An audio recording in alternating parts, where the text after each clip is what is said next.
Brian is a gifted facilitator, a learning designer, and a long-standing friend of Omnicor. Brian, I'm privileged to say, is on our coaching panel and has delivered transformational leadership development programs for our client. And his powerful TED Talk on purpose and resilience is an incredible thing to watch. If you haven't seen it, check it out. And as a proud Comrades marathon finisher, he brings lived experience of the endurance mindset and the heart great leaders need. We are honored to have Brian join us to share his insights on how coaching can deepen leadership impact and help leaders create meaningful connections with their teams. Over to you, Brian. Thank you, Colleen, and I'm sufficiently humbled. Thank you so much. It's wonderful to be with so many colleagues I know of and some people I don't know, but feel very welcome to this topic around a leader as coach, a topic which I'm very passionate about, both as a leader, but also as a facilitator and coach. So welcome, everybody. And thank you, Omnicor, for hosting this wonderful webinar. So can we start? I've got 40 minutes and I've got so much to speak to you about. And I'd like this to be quite interactive. So we're going to be using chat. Can I ask you to just go into chat and type in a word or phrase that comes to your mind when you hear the word leadership?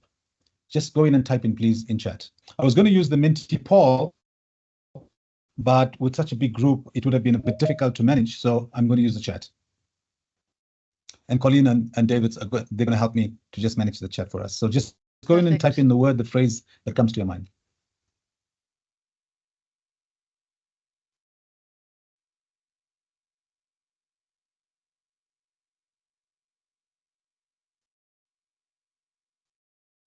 Brian, we've got... Give it a few more seconds. Yeah. Do you want to read or you're going to just check? Would you want me to? No, you can please do that for me, Colleen. Okay, all right. We've got privilege, directing, emotional intelligence, guiding, support, responsibility, integrity and culture, challenge, growth agent, guide, motivator, inspire, control, influence, pioneer, vision keeper, humble. And then we've got an AI assistant who we won't really focus on. Vision, expanding my thinking beyond execution, guidance with responsibility, more direction, influence, agile, mentor.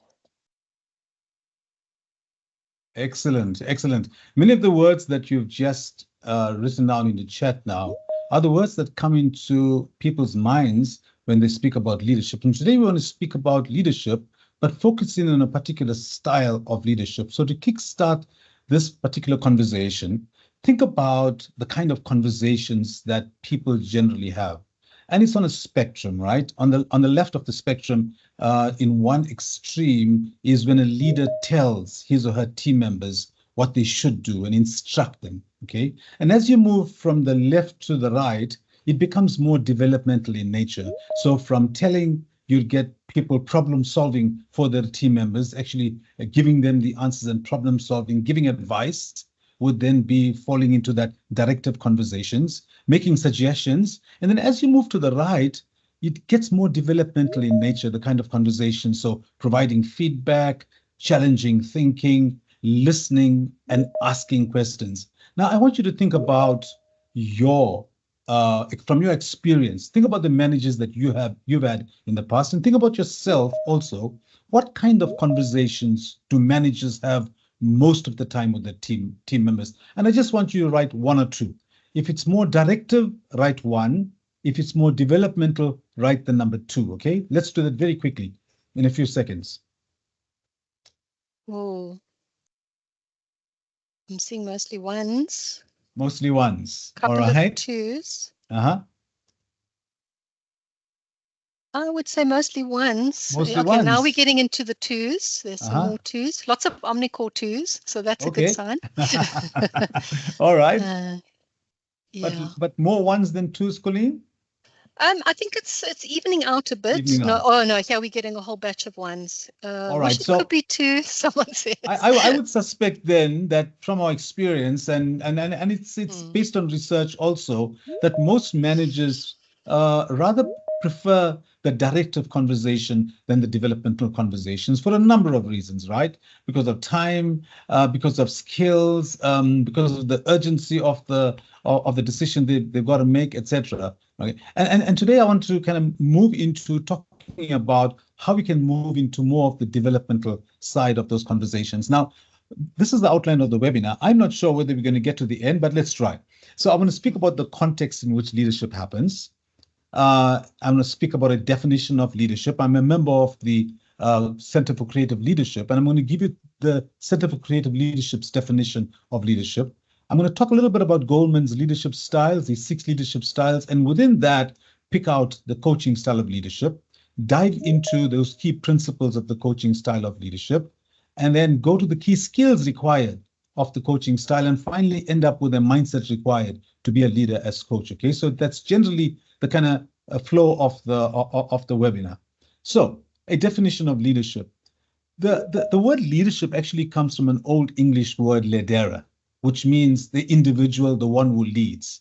And the noun is ladan, which means to guide or to bring forth. And, you know, as I studied to be a teacher at the University of Durban, Westville, I did the Bachelor of Pedagogics, those of you that remember that particular qualification. We were taught that the leader leads, brings people, and that it's an only English word that guided us as leaders, right?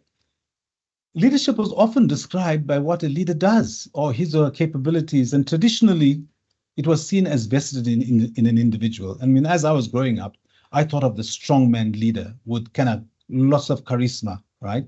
And while the skills and behaviors of individual leaders are important, the true meaning of leadership is about what people do together. And my concept of leadership has changed over the years from the individual strong man to a team of people that can do things together. And so the Center for Creative Leadership actually defines leadership as a social process. And that's an important definition, right? A social process that enables individuals, here's the key thing, to work together in a common shared understanding and purpose to achieve results that they could never achieve working alone, right? And if there's anything you take away from today, it's this definition of leadership, which is this, that it is a social process. And unfortunately, what we are seeing in the world now is a swing towards the strongman leader. And if you look at the way, you know, certain leaders in the world are operating, I'm not going to name leaders here, but you know who I'm speaking about. It's this move to the right to being seen as the strong man that has got all the answers. Now, important for us to understand the context in which leadership happens. And I want to speak about the VUCA world here, right? VUCA stands for volatility, uncertainty, complexity, and ambiguity. The concept of the VUCA comes from, interestingly enough, the American military in the late 50s, right? And they spoke about the world being a very volatile world, where the speed of change, the speed at which change is happening is very quick, okay? Uncertain world, you know, the extent to which we can confidently predict the future is really not known. It's very uncertain. The complexity, which has got a number of factors we need to take into account before we make a decision. It is not a linear world. It's very complex. And of course, ambiguity, the lack of clarity on how to interpret what is going on. And what business did in the 1970s and 80s, it took this VUCA concept and applied it to business. And I can tell you more and more, we are seeing this VUCA reality, especially post-COVID. We are seeing the reality in our organizations. I mean, I work with a number of organizations, and I'm fortunate to be working with Omnicor and coaching with Omnicor. And I can see that as I coach senior leaders and as I do leadership development work with organizations, the VUCA world is a reality. Those of you that are interested in understanding the VUCA world more and the kind of complexity of the world, I'd like you to read up about Bani, which is another reality that we are living in, right? It's the illusions that we live with, the illusion that we are strong, that there's the illusion of strength, the illusion that we are in control, the illusion that we can predict, and the illusion that we know, we have knowledge and that we know it. And because of time, I'm not going to go through this now, but I really recommend you read up around what Bani really means, overlaid on VUCA, and that will really give you a context in which current leadership needs to happen. Now, what are the outcomes of leadership? And this is the research that is done by the Center for Creative Leadership. They speak about 3 different outcomes of leadership. One is direction, an agreement in the group on the overall goals. The next one is alignment. Once we agree on the overall goals, then how do we coordinate the work within the group? And that's alignment. And the third one is commitment, the responsibility, the mutual responsibility for the group and how we can drive the agenda going forward. So DAC, direction, alignment, and commitment, is the outcomes of leadership that we want to see in any organization. If one is out of kilter, look at it as 3 wheels on a tricycle, right? If one is out of balance, you're really not going to get the team moving forward. So to summarize that, leadership is a social process that enables individuals to work together as a cohesive group to produce collective results. And the leadership process is effective when it generates 3 crucial outcomes: direction, alignment, and commitment. I'm going to skip some of my slides because of time, but Daniel Goleman gives us 6 leadership styles, right? And he speaks about these styles, and he bases them on your patterns of behavior, how you interact with others, how you use your time, and how your colleagues will describe their working relationship with you. And he starts off with the affiliative leadership style, right? And he says the affiliative leadership style is a leader that creates a positive work environment, builds emotional bonds, lots of praise, and can be quite an effective leader in difficult and conflictual times. But of course, the downside of this affiliative leadership style is it can lack actionable advice and direction, creating confusion. Okay, some of you might experience that kind of leadership style. The second kind of leadership style he speaks about is the democratic leadership style, something that I valued very much in my own kind of upbringing as a leader, like forging kind of consensus through participation, being flexible, getting collaborative workspaces. But it can take a lot of time, and it takes time to move forward, right? And that's the downside of the kind of democratic leadership style. The third style he speaks about is the commanding style. Many of you might be aware of this style. It demands immediate compliance. It's very cohesive. And it's effective. The style is effective when a problem needs a quick fix. And you'll hear people saying, do what I tell you. And there is a place for a commanding style of leadership in any organization. The fourth kind of style he speaks about is space setting, where this leader sets high standards for performance and gets quick results. He, sets the example for his team. Very, very effective with motivated, skilled, and trained people, right? And the problem with this pace setting style, though, is that people can so easily take their eye off personal well-being, mental well-being, and just personal growth, and get them to become too overwhelmed. So much so that there's work-life integration, work-life balance issues. The fourth style is the visionary style. Some people call this a laissez-faire leadership style. It gives general directive and goal, and it lets the team reach that goal, however they like. You'll hear the leader saying, look, get creative, own it. I'm giving you the responsibility, run with it. Okay. The last leadership style Daniel Goleman puts forth is the coaching style of leadership. And here he speaks about developing people for the future. Now, this is the style that I would like to dive into, the coaching style of leadership. Now, let me be quite clear. All of these styles have a place in any organization. All of these styles have got their pros and cons, even the coaching style of leadership. The critical thing is I want to position in today's webinar is in this VUCA world and the Barney world that we are living in.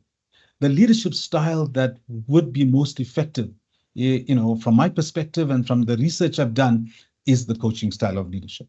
So let's start. Colleen, any questions so far? Can I continue?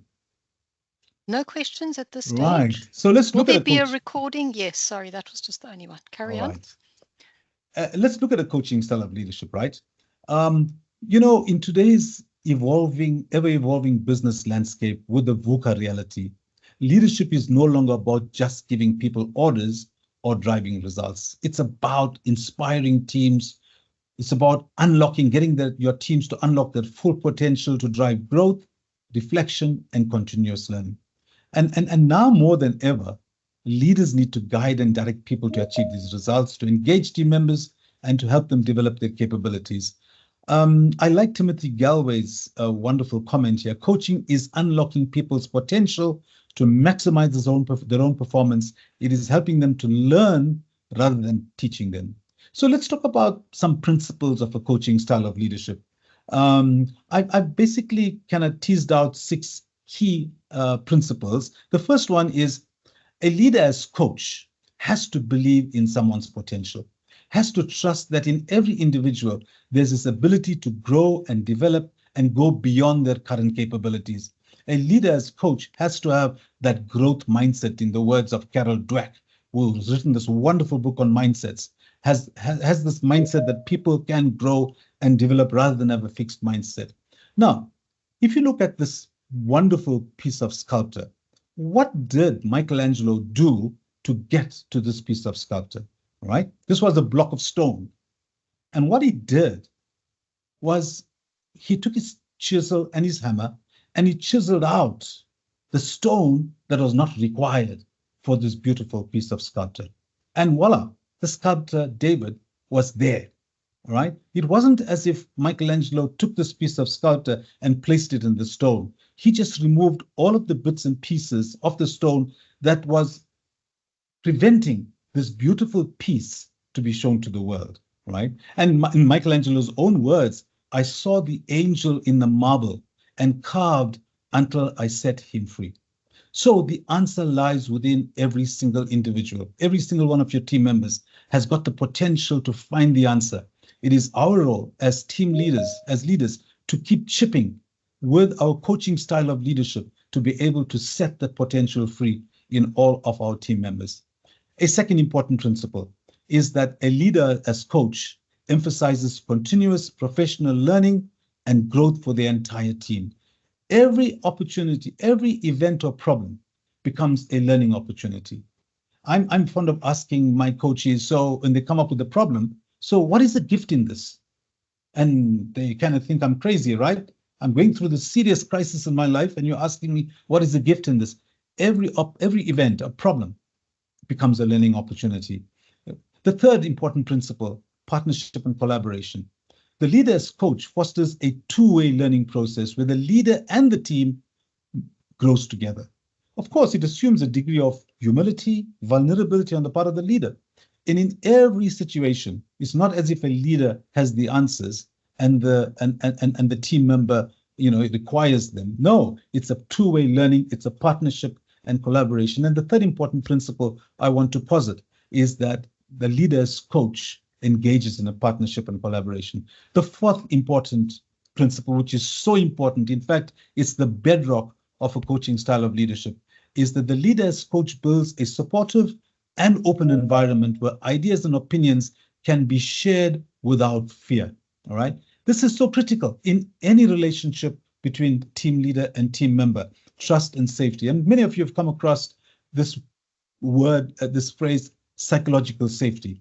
And a very good resource for you is Amy Edmondson. She's written a wonderful book called Fearless Organization. I love reading, and I may give you lots of references to books. Take it, use it, lose it. It's okay, but it's wonderful material for you to go through as a leader. Readers are leaders and leaders are readers. So I want to encourage you, if you want to become a leader as coach, you've got to start reading, but that's on the side. Amy Edmondson speaks about 4 stages of psychological safety, right? On one axis is respect, the amount of respect you get from your team. And on the bottom axis is permission, the amount of permission they give you to do what you have to do in the workplace, right? And you'll see the first level of safety is inclusion safety. Do I feel I belong in a team? Do they accept me? That's inclusion safety. And as you go higher in terms of respect and permission, it gets even deeper. Learner safety. Can I learn in this team? Can I ask questions in this team? Right. The next level is contributor safety. Am I free to contribute to this team? My ideas. Can I give an idea and I'm not feeling intimidated or scared and afraid that it might be shut down? And of course, the fourth level, the highest level, is challenger safety. Can I challenge the team, even the team leader, right? Where are you in terms of the stage of psychological safety, and where is your team? And so the trust and safety is a critical principle of a leader as coach. I'm going to skip that slide. Just go to the fifth one, the clarity of goals and expectations. The leader as coach ensures that team goals and decisions align with the shared purpose. You know, if one is clear about the goals and expectations between you and your direct reports, I tell you what, it takes all the angst out of performance reviews. One of the big problems we have is that people are not clear about what is my line manager expecting from me at the beginning of the year, you know, and it comes to the end of the year, there's a dissonance between what I understood to be the objective, my performance objectives, and what my boss, my line manager wanted from me. And so if we can get clarity of goals and expectations, it'll be absolutely critical for successful performance reviews. And so the fifth important principle is ensuring that the goals and decisions align with that shared purpose. And the sixth one is constructive feedback.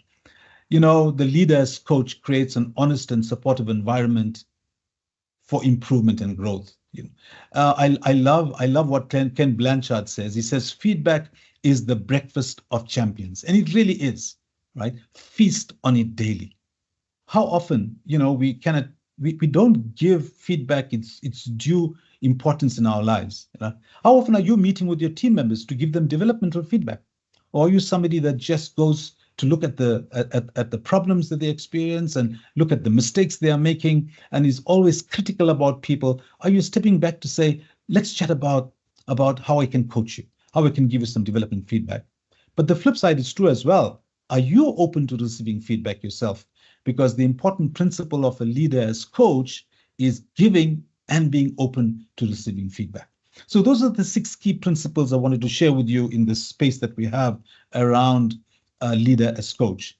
Now let's dive in. Yes. Brian, I got a good question that I think links here. The question is from Keegan. How does a coaching leadership style shift the power dynamic between leaders and their teams? Is there a possibility that this style could result in your leaders becoming your best friend?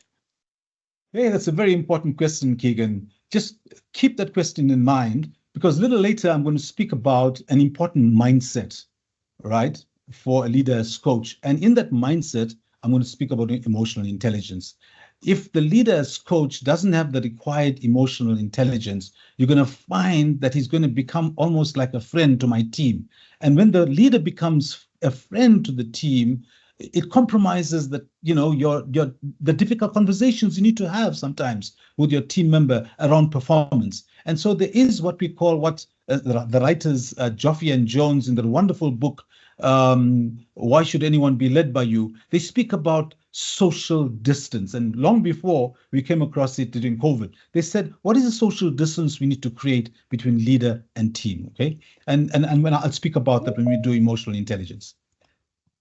So what are the key skills for a leader as coach? The 2 critical skills I want to urge you to kind of almost learn and adopt. One is active listening.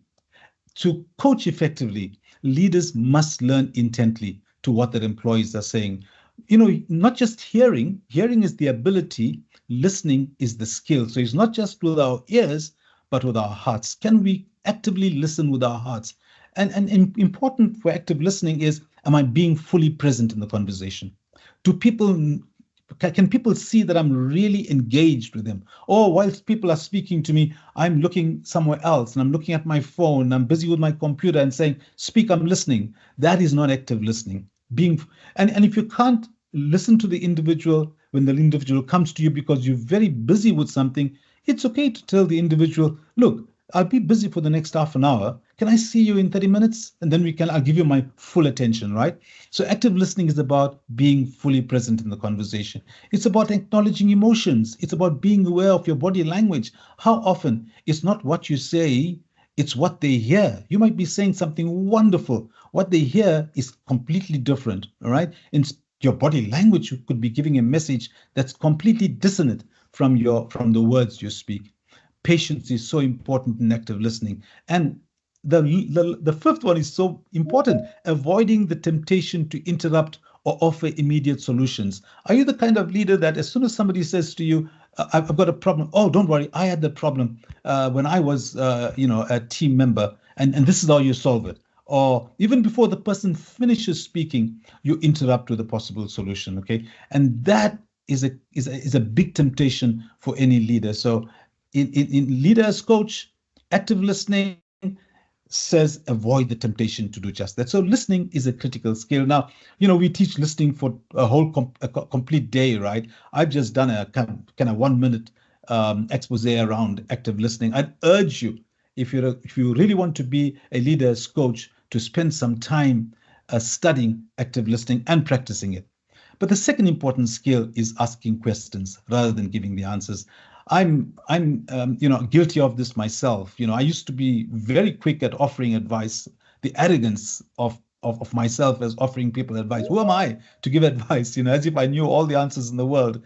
But instead of giving advice, my urge to you, if you want to be a leader as coach, is to listen and ask open-ended questions. Keep asking questions that would encourage employees to think critically about the challenge, to explore new perspectives, and find unique solutions. You just as Michelangelo chipped away at that piece of stone, your questions are chipping away at the person's understanding of his situation until voila, eureka, the person finds the answer himself or herself.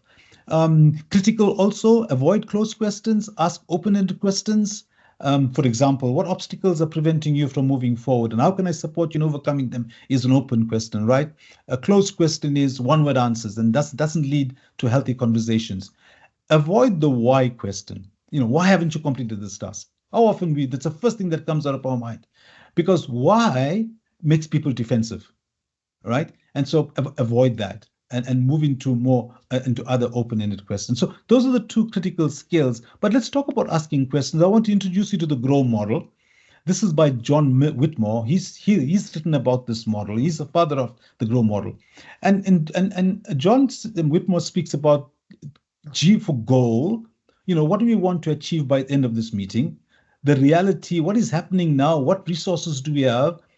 Options is O. So once we've discussed the reality, what ideas can you come up with to achieve this goal? And the will, how can we commit to, what can we commit to, and how will we do it? By when will we do it? What support do you need from me? This is the GROW model. I'd really encourage you to read up about it. There's lots of information on the internet around the GROW model, and there's a whole series of questions for each of these aspects, G, R, O, and W, that you can use as a leader, as coach with your team members. So that's around asking questions. So I've covered the two important skills, listening as one skill and asking good questions as another skill to make you an effective leader as coach. So what are the advantages of a coaching style of leadership? Two important advantages. It impacts team performance. I can tell you, in my 10 years of being in my own organization now, in my own company, Leap Leadership and Learning, and working with organizations like Omnicor, I've come to understand that team performance is really impacted by the kind of leadership that the team leader exhibits, right, and displays. And so it shifts the focus from simply completing tasks to personal and professional development. It fosters that culture of communication, collaboration, continuous growth, and it helps teams to develop problem-solving skills, builds confidence, and increases engagement. And I can tell you that the leader as coach style of leadership can do this for teams, right? But it also encourages autonomy amongst employees. Rather than providing all the answers, the leader as coach provides questions that guides employees towards discovering their own solutions. And when people come up with their own solutions, it's more sustainable. They hold on to it. They live with that longer. They'll be able to use that going forward, even if the team leader is not there. This sense of ownership and accountability drives high quality results. It boosts team morals as employees feel more valued and competent in their roles. So there's an amazing advantage of having a coaching style of leadership. But talking about motivation, I'm not going to go through this, but I'll leave it for you to go through as a reference. Look at Daniel Pink. He's written a book called Drive, The Surprising Truth About What Motivates Us. And he says, money is not the thing that really will keep us motivated for long.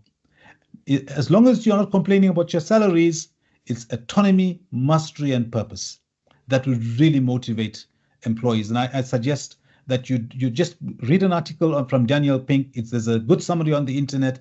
You can really benefit a lot around how can I motivate employees outside of just the extrinsic monetary incentives that I could give them. So let's round up our session before we move into question and answers around a key mindset required for leaders coach. Colleen, how are we doing on time? Are we okay? Yeah, you've got some time. Let's look at the key mindsets required for a leaders coach. One of the mindsets that needs to change if you really want to be a leaders coach is to check your EQ, right? IQ will get you into the door of an organization, but EQ will get you up. I've seen a number of leaders, a number of people that occupy CEO positions, CFO positions in organizations, and they've got in because of their IQ. But they fail to take people along. They fail to make a success of their teams and their organizations because their EQs are low, all right? Their emotional intelligence. And what is EQ? EQ is around understanding your emotions as a person, but recognizing, understanding the emotions of other people, okay? It actually means being aware that our emotions drive our behavior and learning how to manage these emotions. I mean, and EQ is not a factor of how rich you are, what status you have in society. You could be the most powerful man in the world, leading the biggest economy in the world, but still be very emotionally immature, right? You can be the richest man in the world, but still be emotionally immature. And how do we know this? What gauge do we use to speak about whether one is emotionally mature or not? But I'd like to go to Daniel Goleman, the father of emotional intelligence. He speaks about 5 dimensions of emotional intelligence. And as I take you through that, if you've got a page, write down from 1 to 10, where am I? If 1 is very low and if 10 is high, where are you in that spectrum, right? The first one is self-awareness. How self-aware are you? A leader as coach has got great self-awareness. He or she knows his skills. He or she knows what his or her weaknesses are, what blind spots are, what trips her up, what the triggers are. Amazing self-awareness. And sad to say, I've come across many leaders, well into their 60s, who really have very low self-awareness. So I ask you, how would you score yourself in terms of self-awareness? The second emotional dimension of emotional intelligence is self-regulation. According to Goleman, once you understand yourself and you know how you are, what your weaknesses are, can you self-regulate? So if you are a leader that speaks harshly and that doesn't listen and that just comes up too quickly with answers, and is overcritical, for example, when you self-regulate, you would fall into that behavior, but you'll quickly hold yourself back and say, I need to be careful. I need to regulate my behavior. How good are you in regulating your behavior, right? Give yourself a score from 1 to 10. See where you are on the spectrum of self-regulation. The third emotional dimension of EQ is motivation. What motivates you? Are you still motivated by external stuff? Extrinsic stuff like money, status, power? Not that it is not important. I must be quick to add, money is important in all our lives. To send our kids to school, to live a happy life, we need money. However, if money is the thing that's driving us, if it's the thing that's motivating us, the key thing, so much so that if I don't get a bonus or if my salary is not improved, if I don't get the salary increase, it upsets my entire life. My family suffers, my whole being suffers. Something is wrong, right? So motivation is what really motivates you. And Daniel Pink says, autonomy, mastery, purpose. That is the surprising truth of what motivates us, okay? But of course, the caveat is, I must not be complaining about my salary. The fourth important pillar is empathy. Empathy is putting yourself in the shoes of the other, standing in the place of the other to see the world, all right? How empathetic are you as a leader, Okay, can you put yourself in the shoes of a person younger than you or older than you, or of a different gender, or of a different race group, or of a different language group or geographical locality, a different culture? Can you empathize with people? And Goldman says it's an important pillar of EQ. And I hope you're scoring yourself here, 1 to 10. And the final one is social skills. Can you get on with people? Do you have the skills where you can relate to people, so that they understand your message, so your message lands? Or you're somebody who people don't listen to because your actions speak louder than words and you don't know how to relate and so on. So social skills is the fifth dimension of emotional intelligence. And the mindset I want to, and it speaks to Keegan's earlier question, right? Somebody with a high emotional intelligence would be able to lead a team as a leader, as coach, without necessarily compromising accountability. So there's care and there's accountability, right? It's not a problem to solve. It's a polarity that we need to manage. It's a tension we need to manage. How much of care do I show to my team, and how do I hold them accountable? Neither is an extreme that we must move towards, but it's a balance. And a leader as coach knows that for every single individual in his or her team, he needs to handle that separately. There's no one size fits all, as you will hear me later say to you, all right? It's treating people differently, but you can only do that if you are at a stage of EQ that's higher than possibly your teams are. So that was the first mindset I spoke about. The second mindset is the leader's coach and authenticity. I mean, the trust, as I indicated earlier, between the leader and the employee, it's absolutely foundational to success. I mean, nothing happens if it's not built on trust in a sustainable way. And it requires authenticity, being open, being honest, being transparent in all your engagements with each other, right? A leader needs to show vulnerability. A leader as coach admits mistakes and says, okay, I'm wrong. I'm apologized. He apologizes for it. And this is Brené Brown, who speaks about integrity. She says, leadership, integrity, and honesty, and authenticity. She says, when you make a mistake, own it, acknowledge that you made a mistake, apologize for it, and make amends and go on. All right. Are you able to do that? A leader as coach shows vulnerability, admits mistakes, and expresses their emotions in a productive way.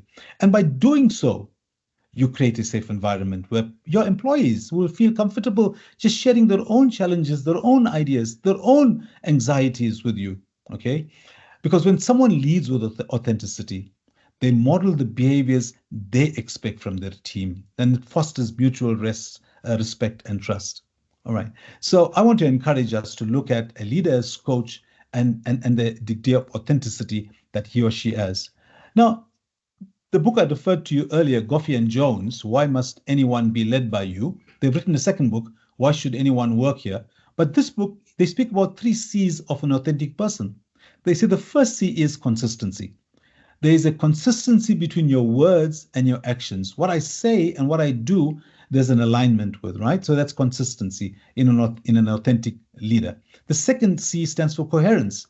In all the different roles the leader as coach plays, at work as a leader, at home as a parent, in the supermarket, as a shopper, out in the sports field, coaching or watching his son or daughter play soccer or on the athletics field, there is a golden thread that runs through all their different roles they play. It's that real self that holds these separate performances together. So coherency in the roles. And the third C is comfort. There is a level of comfort where the leader is able to be themselves. I can be myself more with skill. I know I trip up and I get triggered by things, but I'm not going to change who I essentially am, but I'm going to be myself, but I'm going to do it with skill. So I want to leave that with you as a leader, as coach. Are you authentic as a leader? Are you consistent in your words and actions? Are you coherent in the different roles you play? And are you comfortable being yourself, but with skill? And the third mindset I want to speak about is that I've spoken about this already, in that a leader as coach realizes that he's got to change the style to suit the context. I mean, you need and sometimes a very directive style of leadership, right? When, for example, if the kind of if I see smoke coming through the door, I'm not going to go and be democratic and suggest, "Now, guys, what do you think we should do? Do you think we should leave?" No, I'm going to say, "Get out now. There might be a fire here." All right, very authoritative. And there's no one size fits all approach to coaching conversations. Different situations, different individuals require different styles of communication. You might find one team member that you can let go of, that you can be quite relaxed in terms of how you approach him or her. With another team member, you might have to bring in the reins tighter. You might have to give more guidance, more structure, so that the person would be able to get the performance up. All right. So different styles to suit the context.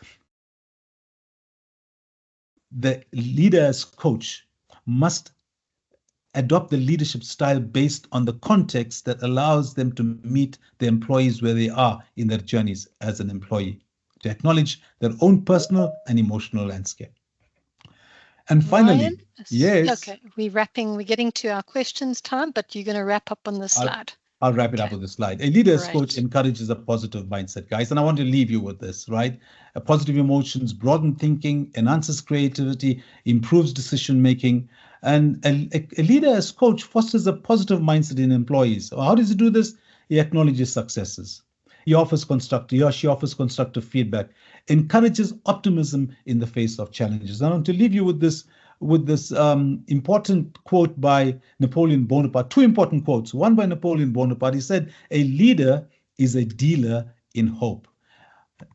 Our own leader, Nelson Mandela, says, "Our deepest fear is not that we are inadequate. No, our deepest fear is that we are powerful beyond measure. It is our light, not our darkness, that frightens us most. We ask ourselves, who am I to be brilliant, gorgeous, talented, famous? Actually, who are you not to be? You are a child of God. Your playing small does not serve the world. There is nothing enlightened about shrinking so that people won't feel insecure around you. We were born to make manifest the glory of God that is within us. It's not just in some of us, it's in all of us. And when we let our own light shine, we unconsciously give other people permission to do the same. As we are liberated from our own fear, our presence automatically liberates us." And our great leader, Nelson Mandela, said that to us. And he was a leader as coach. Thank you very much. Oh, Brian.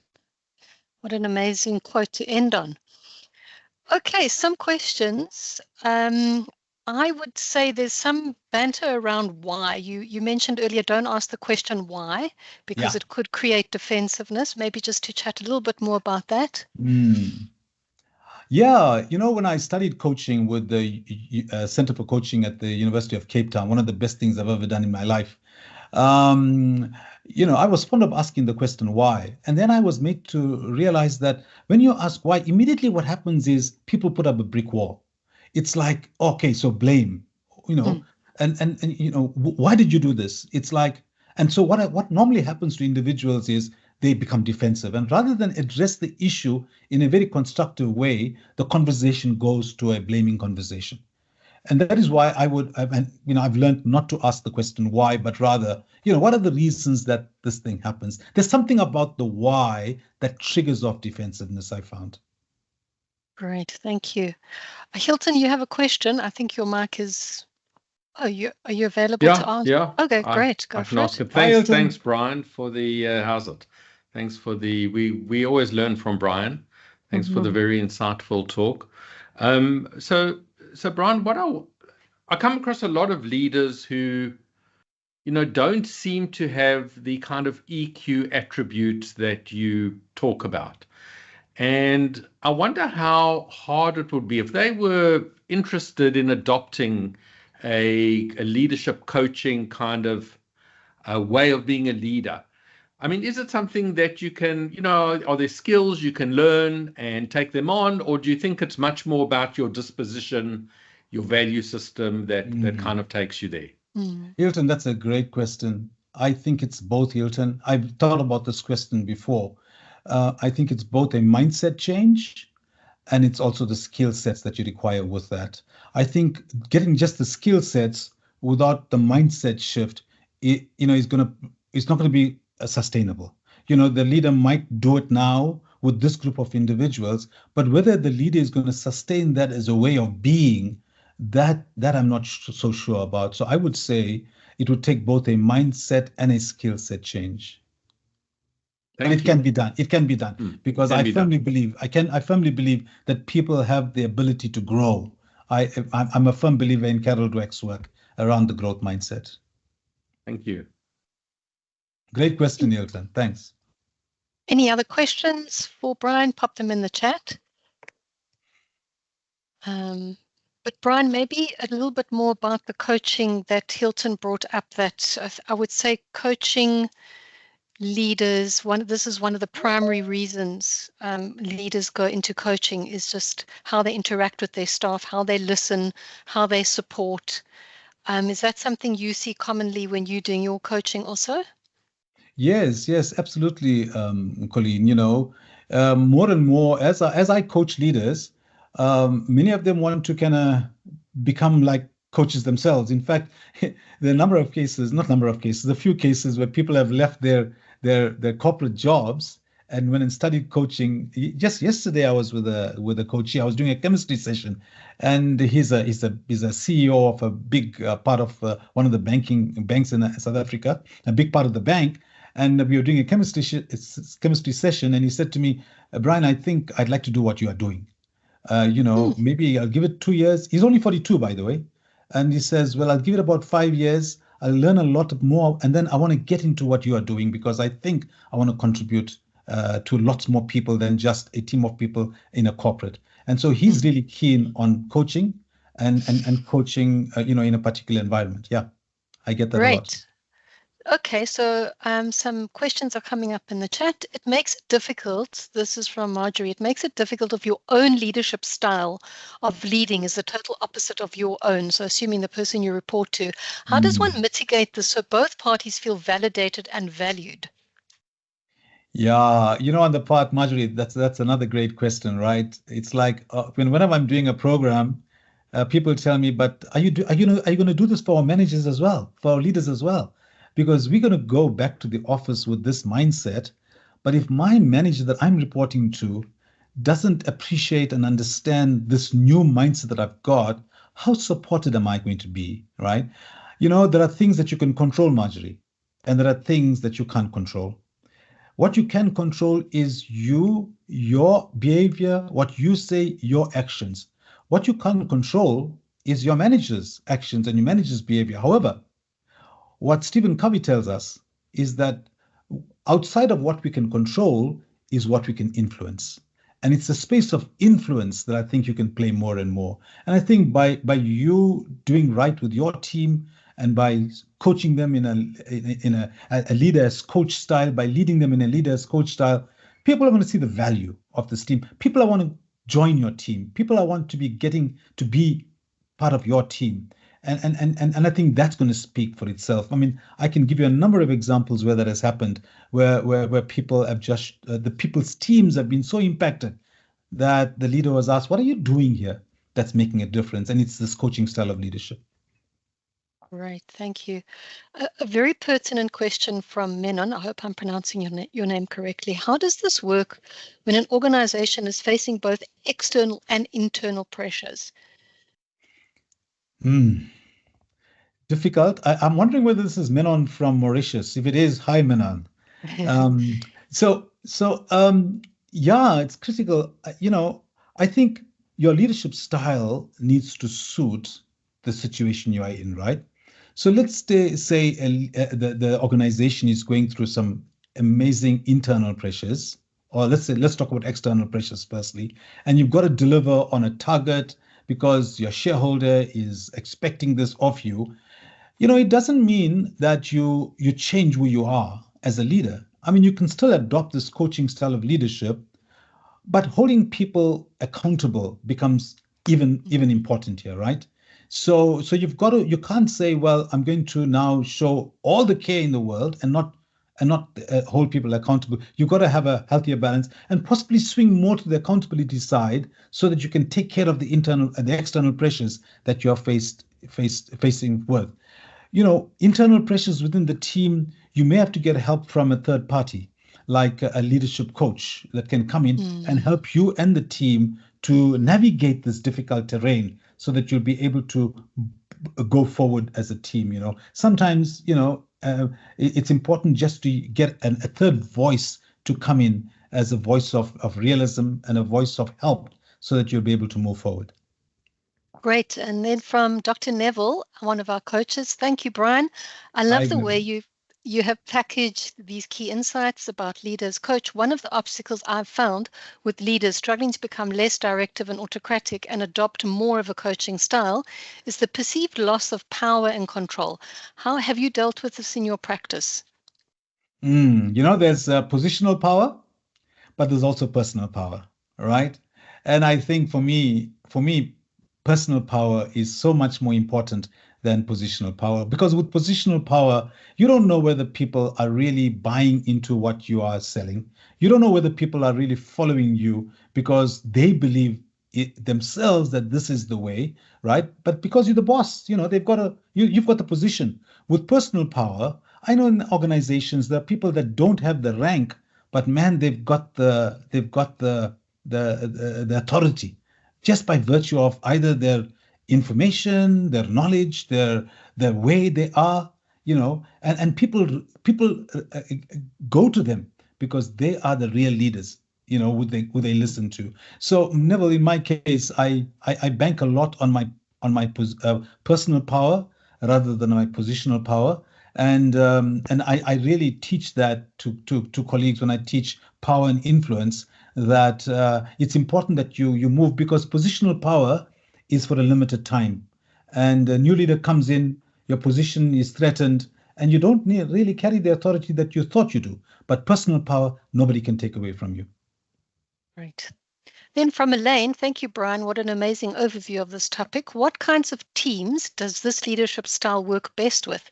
Is the impact of this leadership style affected by how willing team members are to come up with their own solutions? Yeah, Elaine, that's a great question. I think, when you go in and you assess the team and you find that the team requires, for example, like the other day, I worked with a team leader who was sent into a team that was very dysfunctional, really didn't have the hygiene factors in place.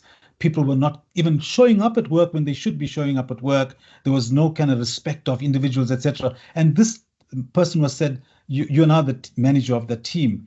They couldn't go in with the democratic style of leadership. They couldn't go in with the affiliate. They had to go in with a directive style of leadership.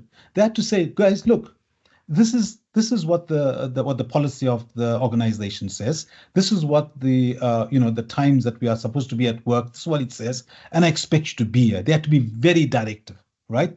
So I think a leader has to assess, where is the team? Where are certain individuals in the team? Work with styles of leadership that might be appropriate for that context and for those people, but generally move towards getting acceptance from the team around their own leadership, right? And getting a shared understanding and shared purpose so that they can use that leadership, coaching style of leadership towards becoming sustainable in that particular team. Because you can't really go in with a coaching style of leadership when what you really need is to put right the hygiene factors. You've got to get that hygiene factors first before you overlay it with a coaching style of leadership.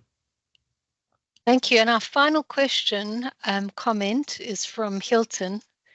Linking to Keegan's idea, the leader as coach sounds very benevolent, but is there sciencey evidence that this style is in any way more effective? Yes, there is. I was going through some of the literature myself, and especially Hilton, especially after COVID, right? When George Berson and his group asked the question to hundreds of people around the world, what is it you really look for in a leader? Which characteristic, which trait you're looking for in your leader? The word compassion came out as number one. I want to see my leader as a compassionate human being, And so there is evidence to show that a coaching style of leadership kind of gets the results, gets organizations to be more sustainable. The data, how rigorous the data is, I'm not too sure. I think it's early days, and it's something, if somebody wanted a topic for a PhD or a master's thesis, here's the ready-made one here, right? How effective is a leadership style of coaching? I can't say for sure, but my gut tells me, it's my intuition I have, and from my experience working with teams and organizations over the last 15 years, that it is a style of leadership that will show results. Great. Thank you so much, Brian. Thank you, everyone, for joining. Brian, you're the epitome of a leader's coach, and very inspiring, and really just wonderful content that we've all had to improve our leadership style. Thanks, everyone. Thank you very much. Bye, everybody. Thanks, Thank you.